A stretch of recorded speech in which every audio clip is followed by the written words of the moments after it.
Turabasuje bakunzi ba Iwacu News 24. Tubaye ikaze mu makuru kubiri kuvugwa yaba mu Rwanda ndetse no hanze yarwo. Muri aya makuru turababwira ko Minisiteri y'Ubucuruzi n'Inganda yasabye abacuruzi kutazamura ibiciro uko bishakiye bitwaje izamuka ry'igiciro cya essence.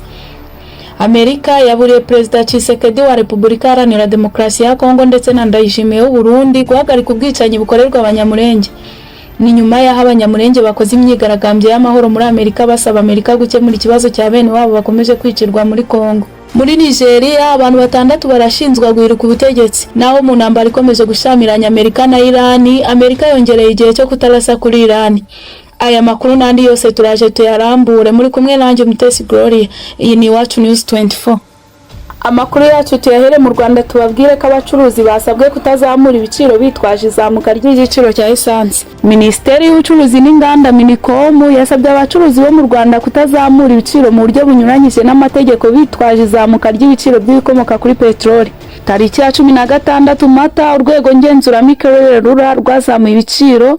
Tariki ya 16 Mata urwego ngenzuramikorere RURA rwazamuye igiciro cya litiro ya essence kigera ku mafaranga y'u Rwanda 2938 kivuye ku 2303, icya mazutu cyo kiguma ku mafaranga 2205 y'amanyarwanda kandi akaba yari asanzweho kuva tariki ya 3 Mata 2026.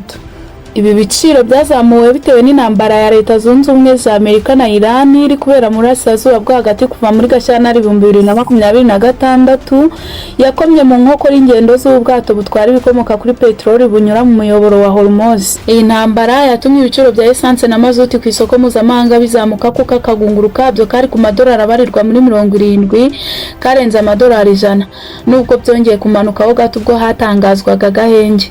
Mu kiganiro na Radio TV10 cyabaye kuri uyu wa 21 Mata, umunyamabanga uhoraho muri Minisiteri Antoine Marie Kajangwe yasobanuye ko impamvu igiciro cya mazutu kitongeye kuzamurwa mu Rwanda ari uko Leta ishaka korohereza abaturage kuko ari ikoreshwa cyane.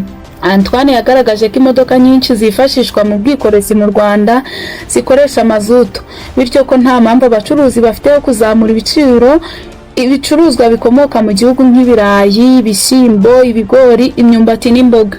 Yasobanuye ko mu bihe nk'ibi inzego zitandukanye zikora ubugenzuzi hirya no hino mu masoko kugira ngo zirebe niba abacuruzi batari kuzamura ibiciro bitwaje impinduka zabayeho mu biciro by'ibikomoka kuri petroli bakaba bashobora no kubihanirwa. Yagize ati ubugenzuzi tuba tunakora buba ari ubwo kureba ese nk'uyu mufuka w'umuceri niba waguraga 20,020 n'urugero ukaba wawushyize ku 35,000, icyo gihe ntibyumvikana. Aho ngaho natwe nka Leta tuba dufite ingamba ububasha bwo guhana umuntu wazamuye ibiciro ku kigero kitumvikana. Minisiteri y'Ubucuruzi n'Inganda yamenyesheje abaturage ko igihe intambara yo mu Burasirazuba bwo hagati zarangirira kitazwi, bityo ko bakwiye gukoresha neza ubushobozi bafite mu rwego rwo kwirinda ko ubukungu bwabo bwahungabana. Nyuma y'aho abanyamurenge batuye muri Amerika bahuriye mu mihanda bakigaragambya bamagana ubwicanyi buri gukorerwa bene wabo basigaye muri Repubulika Iharanira Demokarasi ya Kongo, Depite Wilson yasabye Tshisekedi na Ndayishimiye guhagarika kwica abanyamurenge. Uyu mudepite uhagarariye South Carolina mu nteko nshinga amategeko ya Leta Zunze Ubumwe za Amerika yasabye Perezida Felix Tshisekedi wa Repubulika Iharanira Demokarasi ya Kongo ndetse na Evariste Ndayishimiye w'u Burundi guhagarika ibitero ku banyamurenge.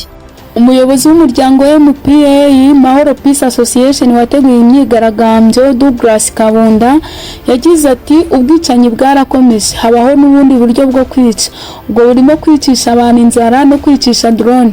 Izo drone ziragenda zikica abantu ariko zikica n'inka. Ubu iwacu inzara niyo nyinshi. Mu gihe hari abanyamerika bagaragaje ko abanyamurenge bigaragambije kubera ko batanyuzwe n'ubufasha Amerika yabahaye burimo kubaha ubuhungiro, kuri uwa 21 Mata Depite Wilson yasobanuye neza ko icyabahuruje Washington ari ukwamagana jenoside. Depite Wilson yagize ati abanyamurenge bahuriye Washington bamagana umunyagitugu Tshisekedi n'umutwe w'abajenosideri wa FDLR biri gukora indi jenoside muri Afrika y'ibiyaga bigari. Uyu munyapolitiki usanzwe ari umunyamuryango w'ishyaka ry'abarepublikani riri ku butegetsi bwa Amerika yasabye Tshisekedi na Ndayishimiye guhagarika ubugizi bwa nabi ingabo z'ibihugu byabo ziri gukora zikubahiriza amasezerano y'amahoro ya Washington. Ati ndasaba Perezida Tshisekedi na Ndayishimiye guhagarika bwangu ubugizi bwa nabi aho buva bukagera bakubahiriza amasezerano y'amahoro. Ibibazo byo muri Kongo bisaba uruhare rufatika rwa Kongo sukunenga Perezida Trump. Abanyamurenge basabye umuryango mpuzamahanga guhagarika ibi bitero, gusaba ko inzira banyuramo bajya ku masoko no ku mavuriro zifungurwa kandi hagakorwa iperereza ryigenga kugira ngo abakoze ibyaha muri Kivu y'Amajyepfo bagezwe mu butabera. Twerekeje mu gihugu cya Nigeria, abantu 6 bahamijwe ibyaha byo gushaka guhirika ubutegetsi bwa Perezida Tinubu. Abantu 6 muri Nigeria bashinjwe kugira uruhare mu mugambi wo gushaka guhirika ubutegetsi bwa Perezida Bola Tinubu mu mwaka ushize. Ikirego cyabo cyamaze gutangwa mu rukiko rukuru mu mujyi wa Abuja, bikaba biteganyijwe ko abaregwa bagezwe imbere y'urukiko kwa 22 Mata 2026. Ibijyanye n'ihirikwa ry'ubutegetsi muri Nigeria byatangiye gukwirakwira mu kwakira 2025 ubwo guverinoma yafataga icyemezo cyo guhagarika karasisi k'ingabo kari gukorwa mu kwizihiza imyaka 65 y'ubwigenge. Igisirikare cyabanje kwamagana ayo makuru, ariko muri Mutarama 2026 kiza gutangaza ko abasirikare 16 bagomba kugezwa imbere y'urukiko rwa gisirikare kubera kugerageza guhirika ubutegetsi. Mu baregwa harimo Lieutenant Major General Mohammed Ibrahim Gana, Lieutenant Navy Captain Erasmus Ochegoba Victoire, umuyobozi wa polisi Ahmed Ibrahim ushinzwe amashanyarazi mu rugo rwa Perezida, Zekeri Umar, Bukari Kashim Goni n'umunyamabanga w'abayisilamu Abdul Kadir San. Inyandiko y'ikirego yerekana ko abo 6 ntacyo baravuga ku byo baregwa, ariko ko bacuze umugambi bagamije gutangiza intambara yo kurwanya leta hagamijwe gutera ubwoba Perezida no kumushyiraho igitutu. Iyo nyandiko kandi igaragaza ko umugambi wo guhirika ubutegetsi wari uyobowe na Colonel Mohamed Al Hassani watawe muri yombi. Ubushinjacyaha kandi bugaragaza ko abaregwa bari bazi neza umugambi wa Colonel Mohamed, ariko ntibabimenyesha inzego z'ubuyobozi. Ibyaha bashinjwa birimo guhisha amakuru y'iperereza. Abashinjacyaha bavuga ko abaregwa bari bafite umugambi wo guhungabanya umutekano w'igihugu kandi ntibatanga amakuru yashoboraga gufasha gukumira ibikorwa by'iterabwoba. Hari kandi n'ibirego bikomeye bijyanye n'iyezandonke, aho bashinjwa ko habayeho guhererekanya amafaranga afitanye isano no gutera inkunga ibikorwa by'iterabwoba. Amerika yongereye igihe cyo kutarasa kuri Iran.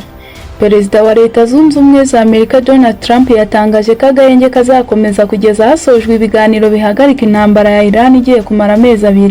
Ni icyemezo Trump yafashe nyuma yo kubisabwa na Pakistan isanzwe yakira ibiganiro bihuza Tehran na Washington. Perezida wa Amerika kandi yavuze ko azakomeza gufunga ibyambu bya Iran. Itangazo Trump yashyize ku mbuga nkoranyambaga yagize ati bishingiye ku Iran yasenyutse ndetse no ku busabe bwa Marshal Hassim uyobora ingabo za Pakistan na Minisitiri w'Intebe wa Pakistan Shehbaz Sharif, twasabwe kuba turetse gutera Iran kugeza igihe abayobozi bayo n'abayihagarariye bazazana imbanziriza amasezerano ihuriwe. Trump yavuze ko yasabye ingabo za Amerika gukomeza gufunga ibyambu bya Iran no gukomeza kuryamira amajanja. Ati agahenge kazakomeza kugeza igihe bazamurika imbanziriza amasezerano, ibiganiro bisojwe mu buryo bumwe cyangwa ubundi. Mu rukera rwo kwa 3 tariki ya 8 Mata 2026 nibwo Perezida Trump wa Amerika yatangaje ko bemeranyije na Iran ku bijyanye no guhagarika imirwano mu gihe cy'ibyumweru 2. Hari nyuma y'ukwezi kurenga Israel na Leta Zunze Ubumwe za Amerika zitangije intambara kuri Iran yaguyemo abayobozi bakuru ba Iran, benshi barimo na Ali Khamenei wari umuyobozi w'ikirenga wayo. Ni intambara ikomeje kuzahuza ubukungu bw'isi bitewe n'uko inzira ya Hormuz inyuzwamo 20% by'ibikomoka kuri peteroli yafunzwe na Iran, bigatuma umutungo kamere utumbagira mu biciro. Byavuye hafi y'amadolari 70 ku kagunguru kamwe bigera ku madolari 120 muri Werurwe 2026. Icyakora byongera kugabanukaho hari nyuma y'ukwezi kurenga Israel na Leta Zunze Ubumwe za Amerika zitangije intambara kuri Iran yaguyemo abayobozi bakuru ba Iran, benshi barimo na Ali Khamenei wari umuyobozi w'ikirenga wayo. Ni intambara ikomeje kuzahaza ubukungu bw'isi bitewe n'uko inzira ya Hormuz inyuzwamo 20% by'ibikomoka kuri peteroli yafunzwe na Iran, bigatuma uyu mutungo kamere utumbagira mu biciro. Byavuye hafi y'amadolari 70 ku kagunguru kamwe bigera ku madolari 120 muri Werurwe 2026. Icyakora byongera kugabanuka mu minsi mike ishize byazamutseho 5% akagunguru k'ibikomoka kuri peteroli kadatunganyije karenga amadolari 100. Nyuma yuko Trump atangaje ko agahenge kazakomeza, byahise bigera ku madolari 98.92. Kuri uyu wa 20 Mata 2026, Trump yatangaje ko Iran izahura n'ibibazo itigeze ibona mu mateka yayo niba itemeye kugirana ibiganiro na Amerika. Yabivuze mu kiganiro n'umunyamakuru John Frederick ko intambara iri hafi kurangira, ariko ko Iran nititwara neza izahura n'akaga. Ni mu gihe n'ubu Iran igaragaza ko itarafata umwanzuro niba izajya kuganira na Amerika, kuko ivuga ko ibona abi Washington batarajwe inshinga n'inzira ya demokarasi. Mu gihugu cy'Ubwongereza, Minisitiri w'Intebe yicariye intebe ishyushye kubera dosiye y'umushoramari Jeffrey Epstein. Minisitiri w'Intebe w'Ubwongereza Keir Starmer akomeje gusabwa kwegura kubera guhakaza umudiplomate wabaye inshuti magara y'umushoramari Jeffrey Epstein wahamijwe ibyaha byo gushora abakobwa mu busambanyi. Muri Gashyantare 2025, Starmer yagize Peter Mandelson, ambasaderi w'Ubwongereza muri Leta Zunze Ubumwe za Amerika, abizi ko uyu mudiplomate yabaye inshuti ya Jeffrey, nubwo we yabwiye abadepite ko atarazi ko umubano wabo wari ukomeye cyane. Starmer yabwiye abadepite muri Gashyantare 2026 kubwo Mandelson yabazwaga ku mubano we na Jeffrey, yabeshe guverinoma ko utari ukomeye. Ati, ndicuza kuba naramuhaye inshingano, iyo nza kumenya ibyo nzi uyu munsi ntiyari kwegera guverinoma. Ku wa 20 Mata, Starmer yasubiye mu nteko nshinga amategeko y'Ubwongereza kugira ngo asobanure byinshi ku cyemezo yafashe cyo kugira Mandelson ambasaderi, ashimangira ko ikosa atari we ryaturutseho, ariko bamwe mu bagize inteko bagaragaje ko yari amatakirangoyi.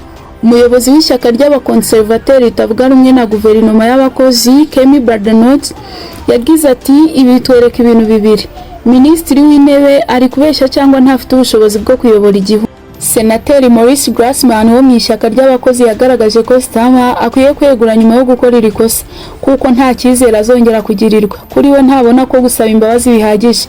Uyu munyapolitiki yagize ati, ntiyakomeza kuba Minisitiri w'Intebe wizewe kandi ntiyavuga ngo nakoze ikosa mu mbabarire. Ibinyamakuru byo mu Bwongereza byatangaje ko mu gihe Starmer akomeje gushyirwaho igitutu, Meya w'umujyi wa Manchester Andy Burnham na Angela Rayner wabaye Minisitiri w'Intebe wungirije bahuriye mu nama y'ibanga tariki ya 17 Mata, bivugwa ko yaganiriwemo ahazaza h'ishyaka ry'abakozi. Umusesenguzi wigisha amasomo ya politiki muri kaminuza ya Queen Mary i Londres, Professor Tim Berry yatangarije ikinyamakuru The Washington Post ko ikiganiro cyabereye mu nteko kwa 20 Mata cyashyize ahazaza ha Starmer mu kaga gakomeye. Professor Berry yatangaje ko bigoye kwizera ko Starmer azarenza mu mpeshyi akiri Minisitiri w'Intebe w'Ubwongereza, kandi ko ishyaka ry'abakozi rishobora gutsindwa bikomeye amatora yo mu nzego z'ibanze ateganyijwe muri Gicurasi 2026. Reka mbashimire mwe mwese twabanye, ibiganiro nk'ibi ngibi byo nakagaruka nawe ubutaha.